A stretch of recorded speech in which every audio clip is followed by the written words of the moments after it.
Live at Ruby Tuesday, Hawaii. Brought to you by Hawaii USA Federal Credit Union, Hawaii Pacific Health, HGEA, HCAMP, Castle Resorts and Hotels, IBEW Local 1186.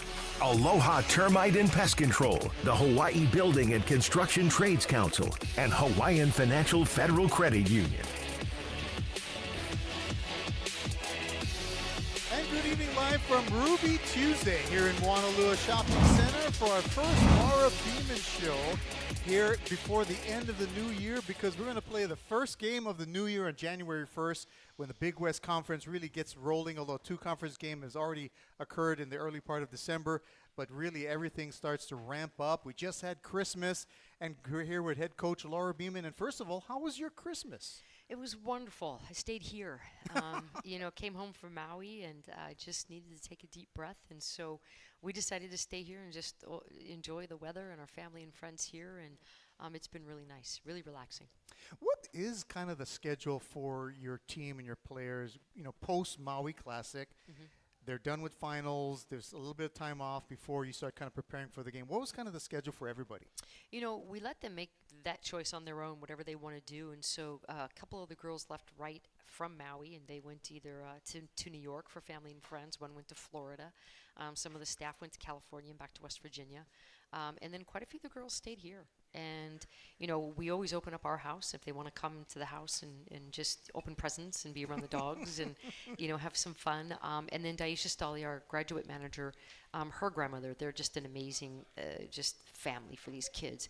And they opened up their house to just everybody in the community to come in. And so the girls stopped by there and played games and played with little Amani, and just an amazing time. So we just all kind of relaxed and enjoyed Hawaii and our family here. Funny thing about Christmas, and that applies not only to you but also for men's basketball. Basketball is that one season that kind of overlaps, right, from one year to the next, and you go through that holiday period with student athletes who are far away from home. And I think sometimes people forget that you kind of have to almost, like you said, open your doors a little bit, because not everybody can go back to Australia or New Zealand during that short window. And there's kind of this extended family that you really have to have in the sport per se. You do, and your families like Jovi, the Photos, and they opened up their home for some of the girls. And a lot of the girls, though, they came back on the 27th. We had a night practice, and they were very tan. They had they had enjoyed the beach. And so it was nice to know that they were out. It wasn't, sunny the entire time here, but it's still gorgeous. And so they came back with some pretty good tans. So I knew what they were doing. They were enjoying the beautiful beaches. Oh, good for them. Good for them. This is Laura Beeman Show here on ESPN Honolulu. If you want to call or text the question for head coach Laura Beeman, 808-296-1420. We also have a live audience here at Ruby Tuesdays in Moanalua. If you, it's amazing. Look Amazing. at that. Thank you. If you want to answer a question, if you want to ask a question, Cole will be coming around. Write it down for him, and he'll pass it on to us, and we can ask head coach right here. Now, you just finished the Maui Classic, which you kind of alluded to, on December 19th and 20th. Two good teams that you played. They're both going into that weekend. I thought you were talking about like us. We could have been the two good teams both days, but we just chose one versus the other. But sorry, you're talking about Montana State and Liberty. My bad. I thought you were going to do the 6-7 thing. I still don't I'm understand. so tired of the 6-7 thing. It's crazy. I can't get it. I'm too old for that. What was your general takeaway from that weekend? Can't turn the ball over. So if anyone's going to ask me that question tonight, let's just address it now. Okay. We are turning the ball over like crazy. And, we're really talented. We know we're talented individually. We have got to start playing better team basketball, and we have to understand the scout that is out on us. And the scout that is out on us is put pressure on them, bring a lot of numbers to the ball. And our kids are still just having a hard time getting off of the ball when they're drawing numbers. So, the take was, Liberty, a very, very good team. I thought the girls really locked into the scout. It also goes to show that when we have 3 or 4 days to prepare for a team, they're really good at grasping that. And then you have, less than 24 hours, you have to come back and play against a team that has a completely different style. They just couldn't really absorb what they needed to do against Montana State, which I really feel Montana State is going to have a very deep run in the tournament. What they do well. And they play incredibly hard. So the take is that, one, we can't turn the ball over. Two, when we have time to prepare, I think this team can really grasp that. We have to have a little bit, quicker learning curve, though, from these Thursday to Saturday games, and we're going to be put to the test this weekend against two very different teams, Thursday and Saturday against Riverside and then San Diego. So we're talented, and I love this group. They compete. They play hard. They just have to understand that when you draw a second and third defender, there are people open, and you have to get off the ball, and that's where we're struggling a lot right now. Now, obviously, everyone who has been watching the games, listened to the games, we know that, this is a young team. And you had mentioned this is one of the youngest teams as a head coach that you have had to kind of embrace and kind of develop. But, with the young team, what's great is we get to see them kind of play a lot. We get to see the new faces, get to see them play, get to see, a lot of times they're sitting in a reserve role, but here we get to see them out.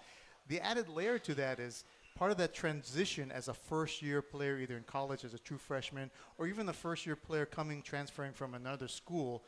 That transition element adds another layer. They have to be quicker at transitioning into their role of playing all the time, the mental element, the physical element. How would you say this young team, new players to this point has transitioned? I think the physical part, this is probably one of the most talented teams we have as far as, we have a software system that we use, and it's a monitor that we put in a vest that they wear, and we can track their numbers, their jumps, how many miles they're running.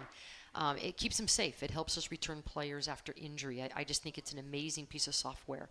And so when we look at the numbers and we compare them to last year, this team's blowing them out of the water, even the freshmen. So the level of competition, the level of effort being given is extraordinary.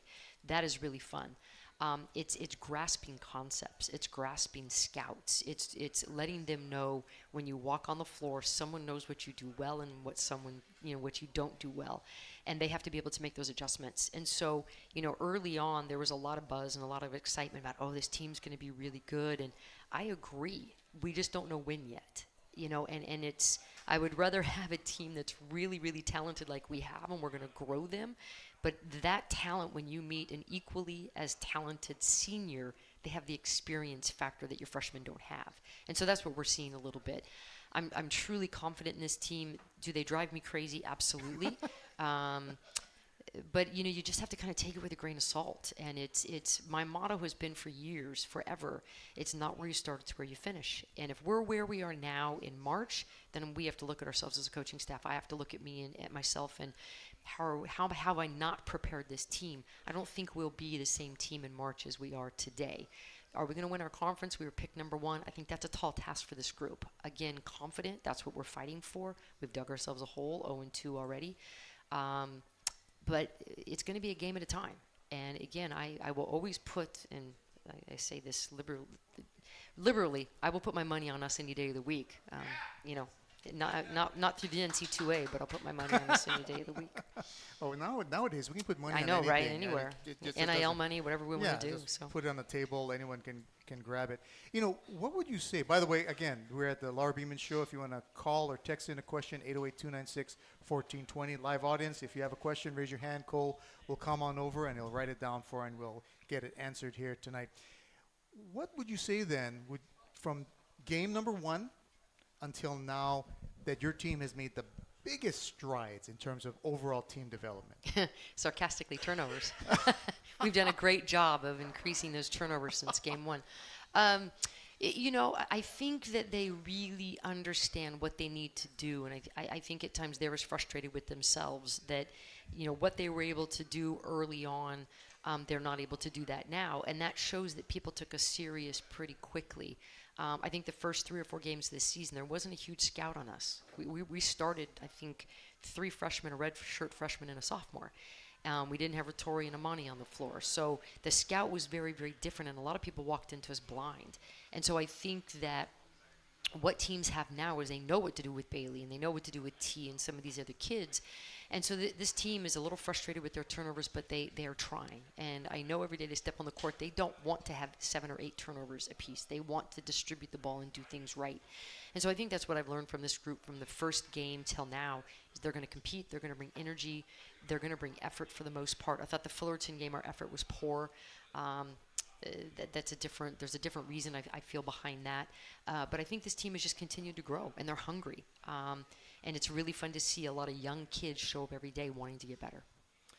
Laura Beeman, the head coach here at Rainbow Haney Basketball. Now, on the flip side of that question, what has really developed in leaps and bounds, maybe since game one till now, aside from ball handling and turnovers, what do you think from this point moving forward your team really needs to develop kind of very quickly?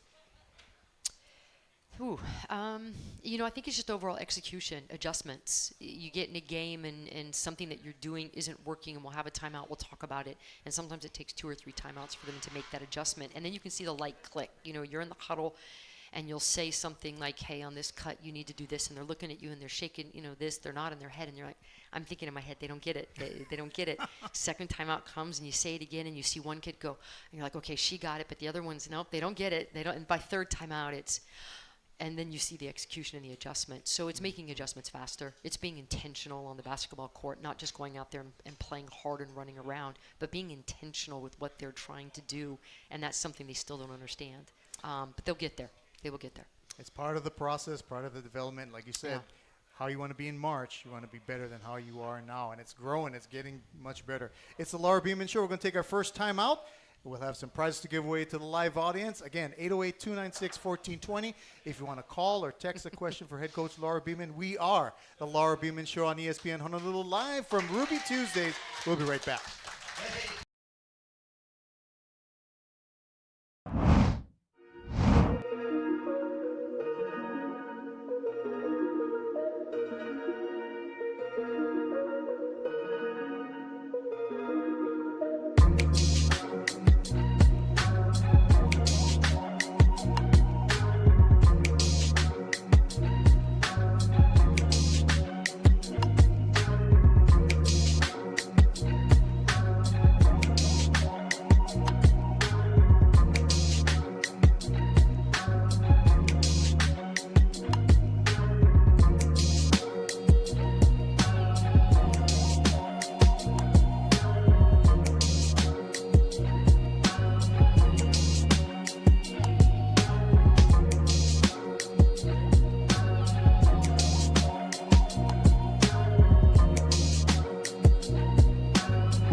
Of women's basketball, Laura Beeman. We got a text in here. Let's go right to it. Coach B, I wanted to clarify what you said at the legislative hearing. You said you lost 10 players due to a lack of NIL funding. Seeing the talent on this year's roster, how talented were the players you lost? Oh, okay. I'm going back to what I said in the Senate hearing. They were Mountain West caliber players. You know, when we went out recruited over the last year and a half, we've been recruiting for Mountain West caliber because that's where we're transitioning to. And I would say easy, right around that 10-player mark, those kids were offered money that we just didn't have, and they went elsewhere. Whether it was to the Mountain West or the WCC or some of these other programs. We actually lost one in the Big West. We just didn't have the NIL money because there was so much uncertainty with the direction we were going. And I'm not a person that's going to spend money I don't have. You can talk to my financial advisor about that. He knows that very well. I don't like doing that to the department. I don't think that's fair. And so, you know, in going down to the ledge and talking with, you know, Senator Kim and Representative Garrett, which if you haven't read his op-ed in Civil Beat, I thought he explained NIL very well this morning or yesterday. I thought he did a great job in describing that and why we need that money. I look at what Iran has done. I look at what Timmy has done. And with the limited NIL dollars that they had, they were able to go out and fill in pukas that have really made a difference in their rosters. Iran is 10-2. He has an amazing team. He's done a great job with them. I love watching them play. That's what NIL money is going to do for you, along with great coaching. And we just saw Timmy win an amazing game in the Hawaii Bowl, able to keep kids. And what Timmy's done with that program is fabulous. And so, you know, when you see those two programs and what that money has done, you can go out and get a roster. It helps. And not that I would change any of the kids that I have. I don't ever want that to be the direction it sounds like I'm going. But there were kids that were more veteran, had more experience in different places that might have been able to come in and do something different for us. Wouldn't change the roster I have for anything right now. I love these kids. I love how hard they work. We're going to do amazing things with what we have, you know, and hopefully we get money from the ledge. Fingers crossed. That would be a nice little stocking stuffer. No doubt. And if we get it, then we'll go out, and if we can find local kids, great. If not, we're going to find kids that represent the state the way they're supposed to. You know, you referenced that article in the Civil Beat, and one of the things that was noted in there is that obviously there's always going to be questions about when you make a request for state funding. It's public funding. It's our money. How can you justify that kind of amount to support collegiate athletics and compensating student athletes, and how much more it can be used here, there, or the other thing? And one of the things the article did mention that we can argue back and forth about that, but the fact is that's how college athletics is, and that's the way, that's the rules we have to play. So if someone were to come and say, look, you know, why should we? I mean, yeah, that's the way it is, but why should we use state funding for that purpose? What would be kind of your general response toward that? Well, I don't think the $5 million this year, and sure, it may go up next year. You know, who knows the state of NIL? I think there's a lot of ignorance surrounding NIL. I don't think people completely understand the cap that every university has at the $20.5 million plus your third-party collectives. We're not trying to compete with the $20.5 million at these, you know, power schools. We're just not. We'll never get there. That's not what we need. But we need enough to be relevant. And, you know, the analogy that I give is if you continue to ignore, you continue to forget, you continue to not support, then we could end up just like Aloha Stadium, where there's a lot of rust, and eventually we get shut down. And I don't think anyone wants that to happen to the University of Hawaii Athletics. We mean a lot to this community. There is a lot of pride surrounding our athletics and how these kids come in, and then they represent us not only here in Hawaii, but across the continent. They go and they say, I had this amazing experience at the University of Hawaii. I never wanted to sit in this NIL game. I hate this. I didn't stay pro for a reason. I like the relationships you get with kids at college. I want them for 4 years plus beyond. That's no longer the world I live in. And so I either can stay a purist and get knocked out of the game and need to stop coaching and go coach high school where I can have kids, or I have to play the game and continue to make it transformative in the way that I can make it for the limited time I have kids, or if I'm lucky enough for 4 years. But it's not going away. We have to be able to fund NIL. And because of where we live in the state of Hawaii and our limited resources, we have to get it from the ledge. And I think they understand that. I thought the Senate hearing went well. I liked the response we got from Rep. Garrett and the other members on the panel, and Senator Kim. I thought she was amazing, the questions she asked.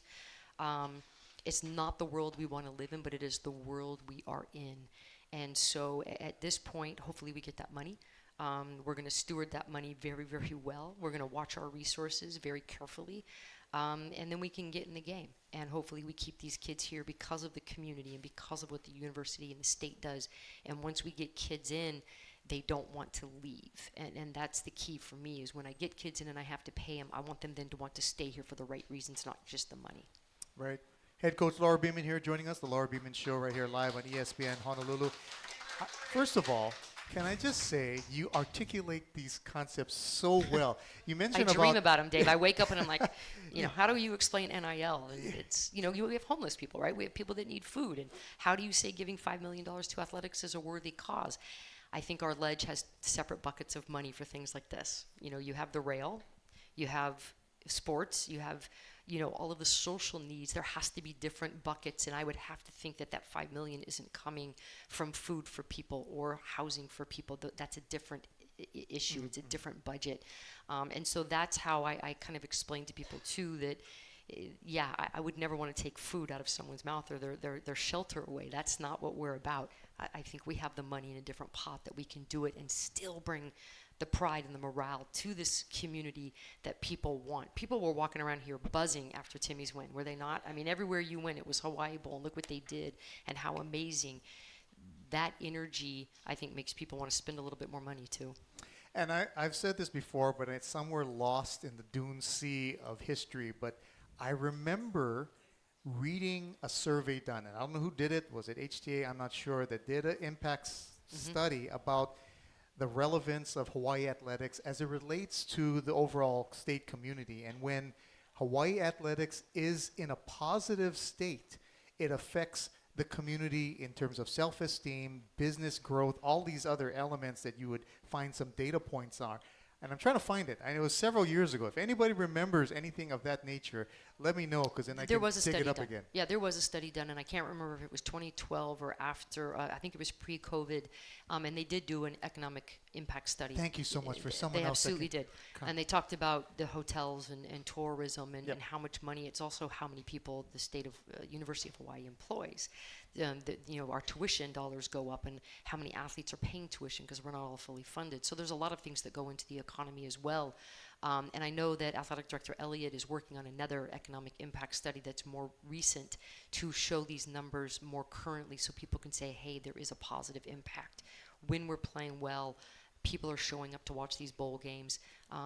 There is a positive impact. And so I know that study is coming out. No, that's good to, very good to know. Let's talk a little bit about, let's talk about healthcare. Not a state thing per se, but the health of your team. I mean, you endured some injuries in the beginning. Players are missing some of the games. Like, how is the overall health of the team now?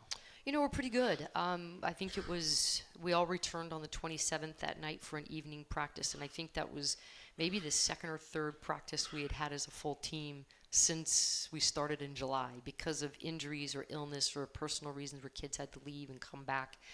So we've only really had, and then we got into the tournaments and we were playing games, but we hadn't practiced. So it's been fun to have everybody on the floor. Obviously you're going to have injuries here and there, ankles and those types of things. Very rarely, knock on wood, you go through an entire season completely healthy. But right now we're significantly healthier than we were at the beginning of the year. I shouldn't have said that. It's probably, but fun to have, 13 to 15 kids on the floor. And how is Jovi Lefotu? I know she's still kind of ramping up toward, and I know the goal was to kind of get her ramped up for Big West play. How is she? She's good. We're still going to limit her minutes. We're absolutely not going to run her into the ground. It does not make sense. And, her leadership and her communication and just her experience is going to help a lot. But we're not going to run her into the ground right now. So if she gets a lot of minutes on a Thursday, we're going to back her up on a Saturday or vice versa until we really feel like she can sustain the numbers. And again, it goes back to that software system and return to play and making sure that those acute numbers of injury to load make sense. And so just taking her slowly, but also at a pace that Jovi's chomping at the bit to get on the floor, and we know we need her.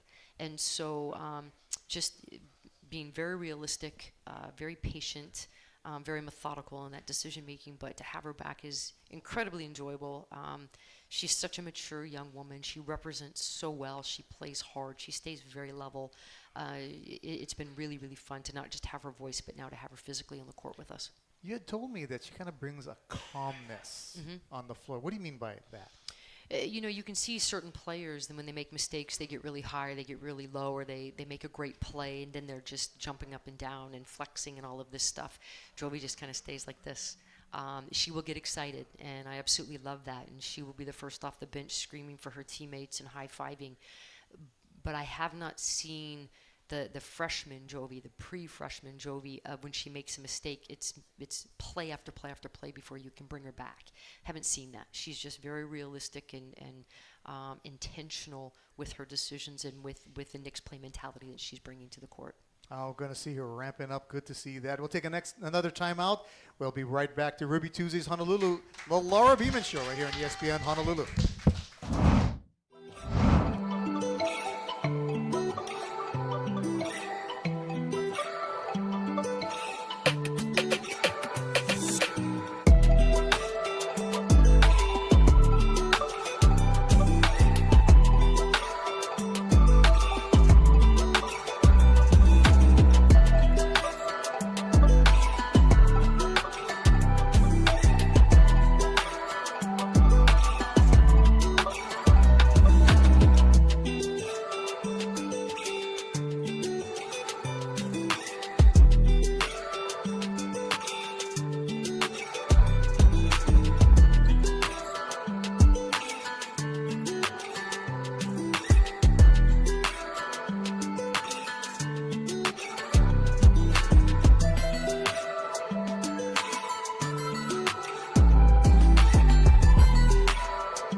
You're listening to the Laura Beeman Show on ESPN Honolulu. Welcome back. It's the Laura Beeman Show here on ESPN Honolulu, live from Ruby Tuesdays here at the Moanalua Shopping Center. We got some text messages, also some questions from our live crowd. So let's go to the text messages first.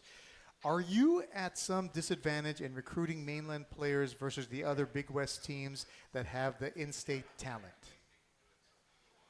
No. Next question. I think that when we've had success, and we've had success with international players, with local players, and with players from the mainland. And I think that, particularly with the transfer portal, we can go out and get juniors and seniors. But I think that across the continent, people are aware of our program and how we run it, what we do. And if it's a good fit, I think we have just as much likelihood as getting someone, if they want to go away from home, as anybody else. And so, no, I don't think we're at a disadvantage. We have to be better, but I don't think we're at a disadvantage. All right, next text question. There are players who lead with their play, but there's also a need for a vocal leader on the floor.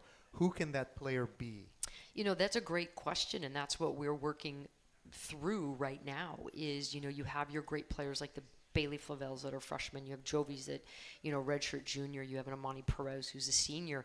and their dispositions and personalities aren't that rah-rah out loud. They do a great job in the locker room. I need them to do a great job on the court. And so it's really trying to empower their voices.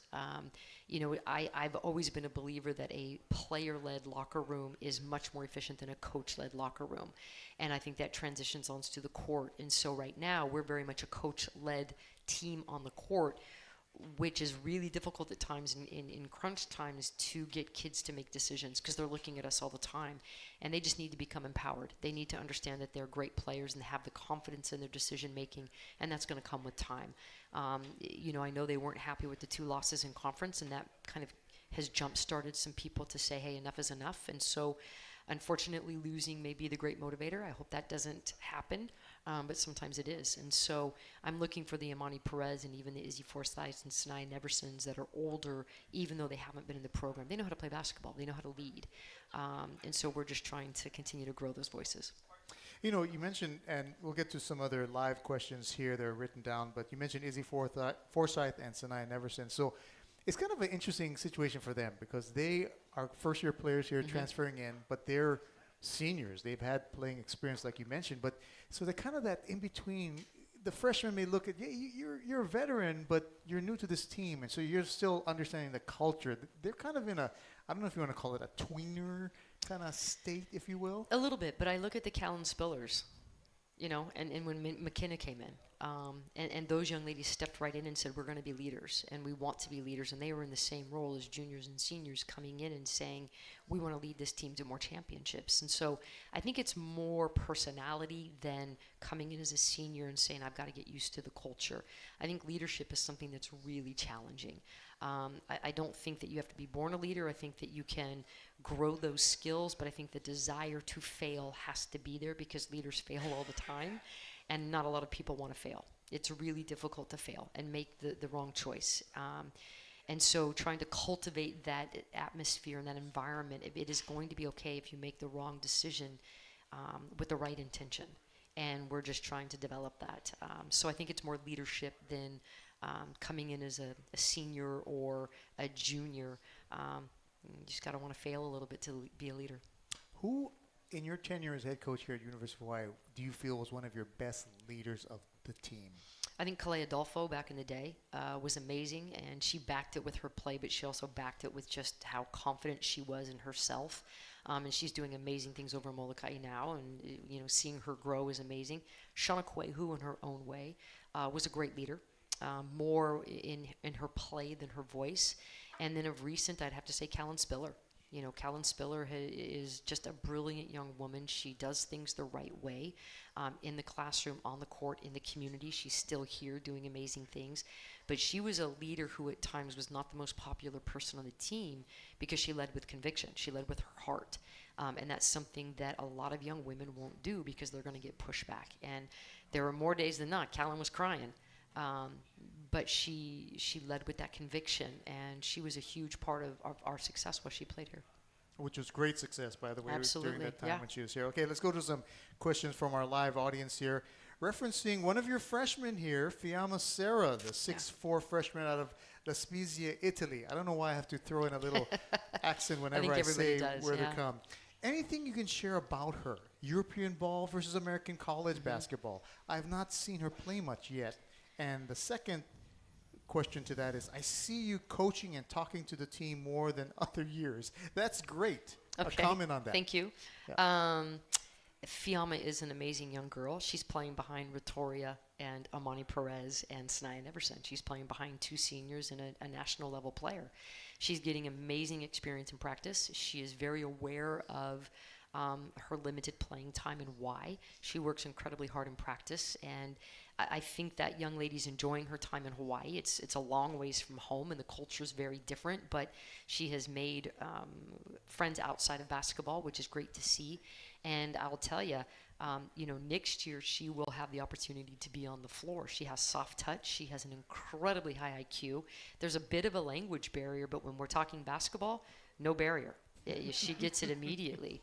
And all the coaches are brava, and doing that on the court with her, and we get the big smile. And, As far as coaching and talking to the players, sometimes it's just trying to go down and the bench and get them to relax. Sometimes it's being the cheerleader, trying to get the energy up and getting them to give versus sit there and be sad that they're not playing or scared that they might go in or wherever the confidence level is. And sometimes it's continuing to coach. Like, you got to drop step this way, or you got to close out this way, or touch the ball means this. And, you get a lot of this on the bench. But we have to continue to coach this young team, because you never know when that light is going to click. You never know when whatever you say in that moment is going to really hit.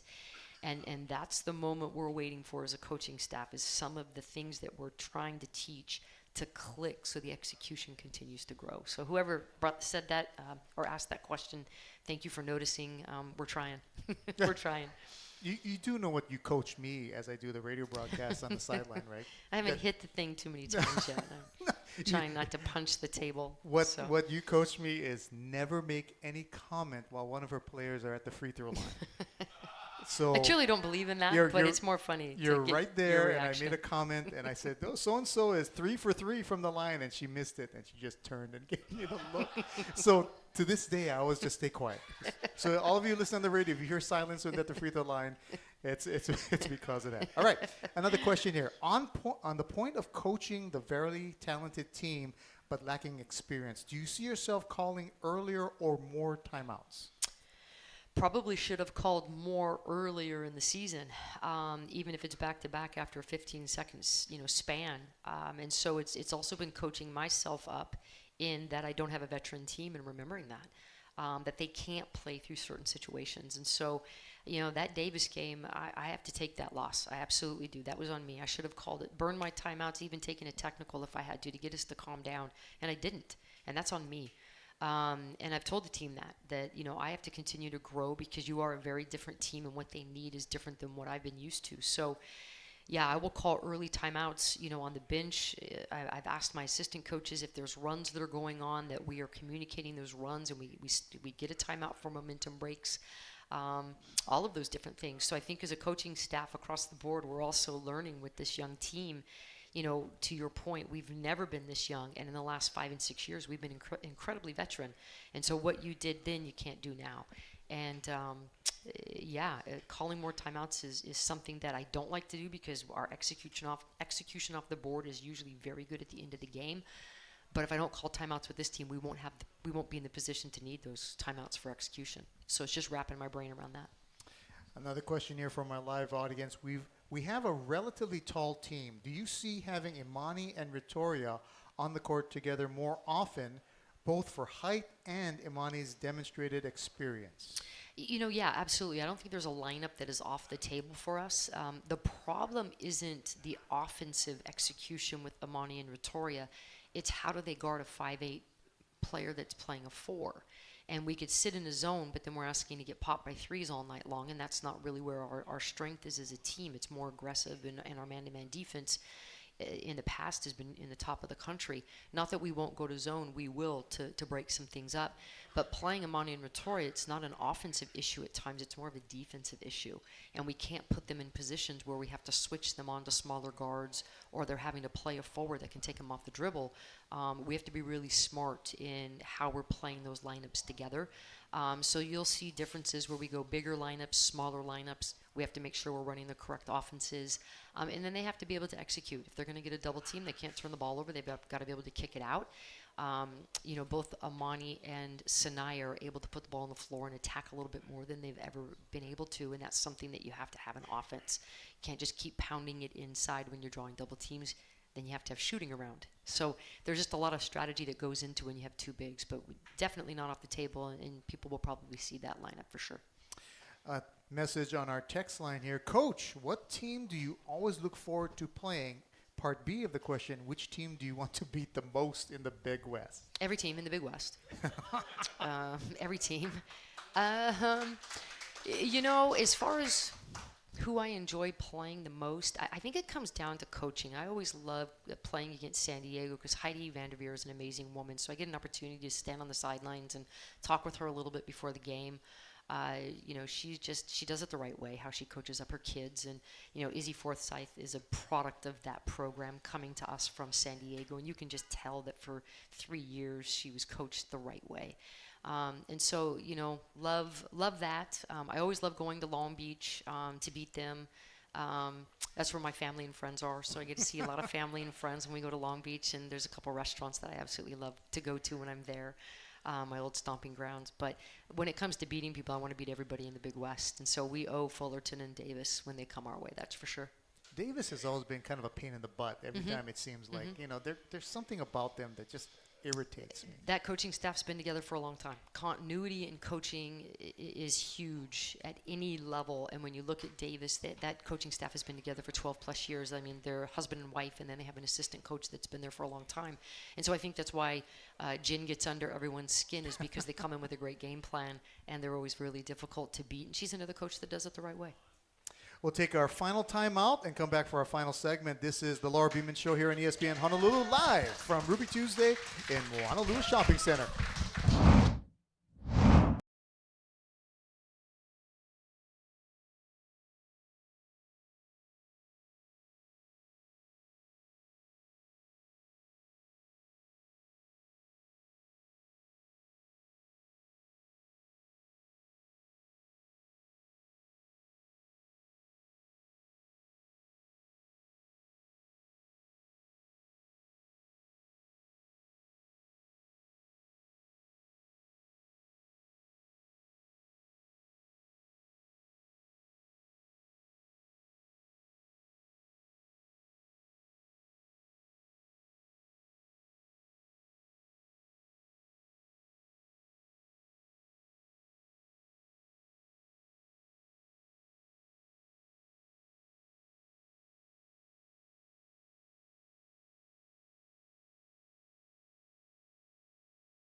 Segment here of the Laura Beeman Show.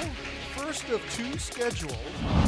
We'll be playing on New Year's Day. We can wish everyone a Happy New Year on January 1st, Thursday, when Hawaii will play against UC Riverside, then Saturday against UC San Diego. We'll get a little bit to those opponents, but one of our audience here just pointed out, remember we were talking about that study that was done, and you hit it right on the nose. It was back in 2012-13, done by the University of Hawaii Scheidler College of Business, where they did a study of the impact on UH athletics, the positivity related to business, community, and sales. And some of the numbers were that it led to 128 million in added sales to local businesses and 36.9 million of pay that came additionally to workers in these businesses. So that was part of the positive trend back in 2012 and 2013. I think 5 million could be written into UH Athletics as a part of that. So that's going to be something we'll look forward to, the new and most recent impact study. Another question here from our live audience. What is the role of your assistant coaches during a game? Oh, that's a great question. And I think every coaching staff does their assistant coaches differently. Growing up, we would come home from church. We would go to this little Subway sandwich store down the street and get sandwiches and milkshakes. And then we would go home, and I would sit and watch football with my dad and my brother. I absolutely love football. If I wasn't coaching basketball, I would ask Timmy for a job. I probably have a tendency of running my basketball program more like a football staff, where you have offensive coordinator, defensive coordinator, kind of that player development coach that gives a lot of instant feedback. And then I get to kind of, orchestrate everything, kind of see what's going on. I'm not a micromanager. I've never been a micromanager. I expect my staff to do what they know their role is, and if not, I give them a quick reminder, and then we move on. They're very good at, if I disagree with them, they're going to support what I want. There'll be some healthy debate with that, but there's going to be a level of support. But during games, Alex and I talk constantly about offense. A lot of times we're on the same page, and if I'm about ready to say, let's run this, he's called it. We have good conversations about what lineups, what we need to run. Derek Florence is kind of the defensive guy, and defense has always been more in my wheelhouse than offense. I've always loved defense, and so we align very, very closely on the defensive side of the ball. So if Khalil and Alex in practices are doing offensive things, I'm kind of with Derek, and we're doing more of the defensive things. And on the bench, we're having that conversation about, should we press, go to a zone, do we need to change up our on-ball screen coverages. And then Kalila just is kind of that calm demeanor on the bench, where when the girls are coming off, she's giving them instant feedback, both posts and guards, about, are you seeing how they're guarding you? Are you seeing what's available to you? And so we all have those constant conversations. And then the other support staff, are taking notes, taking stats, just giving constant feedback about what's going on. And so we're kind of a well-oiled machine, which is good and bad. With a young team, I think we need to be less oiled and a little bit more squeaky at times, and recognize what's going on and chirp a little bit more about, let's make this adjustment faster. And so I think, again, it's our growth. But I think on our sideline, we're very, very efficient, and we are very connected, which is nice. What has been kind of the secret sauce for your program's success recruiting in Australia and New Zealand? You've obviously built, this year's roster is really loaded, but you've had that connection there. What has been kind of that secret connection that has really brought some good players here? Well, I think it goes back to Amy Atwell, and I don't know how many people know her story. We had recruited her, and we had signed her, and Alex was over watching her in one of the national tournaments, and she blew her knee out during that game. And that family was terrified that we were going to say, hey, we don't want your daughter. She blew her knee out. She's not going to be able to play. We could have gotten out of the scholarship. And immediately I was on the phone saying, no, that's not the way this program works. We are only as good as our word, and we've committed to your daughter, and we want her to come here and rehab, and we're going to continue to work her and get her strong. And from that moment, I think that messaging went through the basketball world in Australia that, Rainbow Wahine basketball is good to their word, and it's more than just basketball. It's about the person. And then you take a look and you see what Amy's done with her career. No doubt. And the amount of work that Kalila and Alex and Flo spent with that young lady in developing her shot, and saying, hey, if you want to go pro, you have the skill set. There are a couple pieces you need to change. And then Amy taking a lot of pride in just her body, her physical, her mental conditioning. I think people in Australia see a young girl that was not in the top prospects of Australia getting drafted into the WNBA directly out of our program, and the fact that we made a commitment to her that we stuck by and we were going to stick by. I think that, when we have big recruits, Amy has no problems calling them, whether, we're not going to ask Amy to, but she'll be like, hey, Coach B, I just talked to so-and-so. We signed a kid from Australia we're really excited about, and she plays in the same program that Amy's playing, and Amy sat her down and said, let me tell you about my experience. And so when that's going on, that's huge. We go and we recruit all of the national games. Anytime we can go and follow teams, we are. Alex has done a great job of getting relationships. Derek is now getting some of those relationships. Long time ago, I had Darren Larson coaching with me from New Zealand. Unfortunately, he had to leave the country because of immigration laws back in 2016 that changed, and so he had to leave mid-season. But that relationship hasn't gone away, and so just him working with me and understanding how we treat our players. They tell the best stories about when your kids come into the University of Hawaii, they're going to be treated like people first and basketball players second. I want to talk a little bit about Imani Perez, senior, right?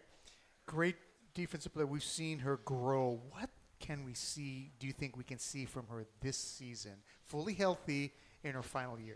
Amani's becoming more physical. I think that she is a lot more physical under the boards. I thought you really saw that in the Liberty game. She was tired of getting pushed around. She knew that our rebounding wasn't good, and there was a part of Amani that I've never seen. She was hitting first and hitting hard, and I think we saw that a little bit in Montana State, but that was just such a different game for us. Whether or not she continues to come off the bench remains to be seen. It was just kind of is she going to be able to play one game or not due to a possible injury? So we had practiced different lineups, and she was like, Coach, whatever you need. But you're going to see a level of physicality from her. And I truly believe, going back to the leadership, Amani's going to get tired of losing. And I think she's going to say some things that are going to create some tension and some accountability, because she's the only four-year senior we have, and she doesn't want to go out in a situation where her teammates and herself aren't giving their best her last year. And then let's talk a little bit about Victoria Tamilo. I am always excited about a sophomore because I've heard so much about usually a big step in development and positivity is from that freshman or that first year to the second year. Are you seeing that? Is there going to be kind of this big leap? I mean, what's her ceiling like? Where her ceiling is all up to Victoria. She's one of the most athletic young women at 6'5" that I've ever seen. I've seen her do things in practice that, usually you have your 5'8", 5'9" guards doing. And, the fact that she can get up to the rim any day of the week and grab it and do all of those things is remarkable. Putting the ball on the floor, getting to the rim just with ease. Her ceiling is what she wants to make it. And she's going to have, in my opinion, an Amy Atwell storyline that when she decides to get stronger, continues to work on the nutrition, and really commits to the mental and physical conditioning, she will be a draft pick into the WNBA, in my opinion, if she does those things. But there's a different level of mental wiring and physical that you have to have in order to go to the WNBA because of limited roster spots. The leap is going to happen with Victoria. She's also gotten stronger. I think she's getting a little bit more physical. She played a lot of ball in the summertime, so we didn't have our hands on her a lot. And then when she came back, she had an injury that she had to recover. And so, again, limiting her minutes here and there so that doesn't become a reoccurring thing is something that we're very keenly aware of. But I do think that we'll continue to see just remarkable play from her. Now, you have had in your career, obviously, to coach at different levels. The professional level, at the highest WNBA level, obviously college level, junior college level. If there was a coach historically alive or passed on that you could sit on their bench for a season and be a part of that coaching staff and have that person be a mentor and learn from it, who would be that coach? Male, female, whoever? That's a gret question. There are probably a lot that I would love to sit and see how they do it. I think right now, and somebody might throw something at me. I would love to see how Kim Mulkey operates because she has an offensive coordinator, kind of a defensive guy, and then just her relationship with her players reminds me a lot of, at times, my relationship with my players. And so I would love to see how she does things, taking the talent she has and getting just absolutely every drop out of them. She's won wherever she has been as a player and a coach. So I would love to sit and just watch how she runs practices. And I can see her demeanor on the sideline, but how she runs practices would be fun. Okay, we got a couple minutes here. The opponents coming up this weekend, UC Riverside and UCSD. What can you tell us about them? Good. And I think that, the scout is out on us right now, that if you pressure us, we struggle with that. And so I anticipate seeing some pressure from both of those teams. Riverside is going to shoot the ball very, very well from the outside. And if we don't know our scouts and we give up threes, it could be a long night for us, particularly if we're turning the ball over. They don't go deep, and that's where we can have a little bit of an advantage if, our kids are executing. As far as San Diego, Heidi's going to come in here and she's going to play tendencies. If you shoot the ball well from the three, she's not going to let you shoot it. If you're not shooting the ball well from the three, she's going to let you shoot it. They're going to get back in transition, not let us run, and we're going to see full court pressure off of both makes and misses to rattle our kids and to really fatigue them. But I think our players understand that the scout right now is to get us to turn the ball over, and we have a hard time winning. We've made adjustments on rebounding, and that's where our bigs come in, but our guards have to be more efficient in that area. So good teams, and we have to know our scout. We have to execute. We can't turn the ball over. It's easier said than done, right? Yes. I mean, to not Absolutely. Turn. How do you address it in practice, really quick, in about 10 seconds? We have something called balls on the rack, and we'll put 3 balls on the rack for a drill, say for 5 minutes, and if they turn over those 3 balls, we stop the drill and they run. Running always is a good answer. I remember It is those a days. good motivator, isn't it? It is. Yeah. Oh, thank you so much tonight. We are going to be back here on Thursday because New Year's Eve, we're going to bring it in against UC Riverside. This is the Laura Beeman Show here on ESPN Honolulu.